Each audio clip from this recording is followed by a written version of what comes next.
ಇನ್ನು ಸಚಿವ ಎಂಬಿ ಪಾಟೀಲ್ ಅವರು ಕೂಡ ಕೇಂದ್ರ ಸರ್ಕಾರದ ವಿರುದ್ಧ ಕಿಡಿಕಾರಿದ್ದಾರೆ.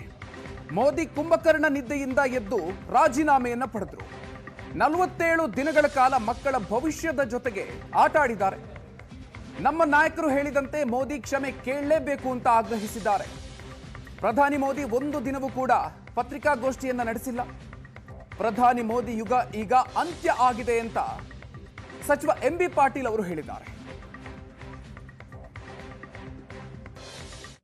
47 ದಿವಸ ಇಡೀ ಮಕ್ಕಳ ಭವಿಷ್ಯದ ಜೊತೆ ಚೆಲ್ಲಾಟ ಆಡಿ ಸುಮಾರು 10-20 ಮಕ್ಕಳು ಪ್ರಾಣ ಕಳ್ಕೊಂಡು 1.5 ಲಕ್ಷ ಜನ 2ನೇ ನೀಟ್ ಪರೀಕ್ಷೆಗೆ ಇವತ್ತು ಹಾಜರಾಗಲಿಲ್ಲ ಮಾನಸಿಕ ಒತ್ತಡದಿಂದ. ಇವತ್ತು ಪ್ರಧಾನಮಂತ್ರಿಗಳು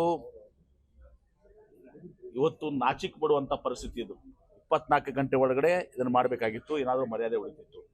ಕುಂಭಕರ್ಣದ ನಿದ್ರೆಯಿಂದ ಹಚ್ಕೊಂಡು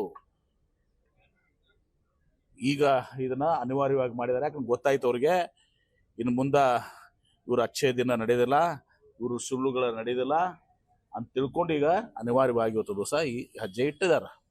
ಅದು ಏನು ಒತ್ತಡದಿಂದ ಇವತ್ತು ದಿವಸ ಒಂದ್ ಕಡೆ ಕಾಕ್ರೋಚ್ ಜನತಾ ಪಾರ್ಟಿ, ನಿಮ್ಮ ವ್ಯಾಂಕೋಕ್ಕು ಮತ್ತು ಇನ್ನೊಂದು ಕಡೆ ನಮ್ಮ ಮುಖಂಡರಾದಂಥ ರಾಹುಲ್ ಗಾಂಧಿ ಅವರು, ಪ್ರಿಯಾಂಕಾ ಗಾಂಧಿ ಅವರು ಎಲ್ಲರೂ ಹೋರಾಟ ಮಾಡಿದ್ರಿಂದ ಇವತ್ತು ರಾಜೀನಾಮೆಯನ್ನು ಪಡ್ಕೊಂಡಿದ್ದಾರೆ. ಆದರೆ ಇಟ್ಸ್ ಟೂ ಲೇಟ್. ಇದು ಮೋದಿ ಯುಗ ಅಂತ್ಯಗೊಳ್ಳಕ್ಕೆ ಪ್ರಾರಂಭ ಆಗಿದೆ.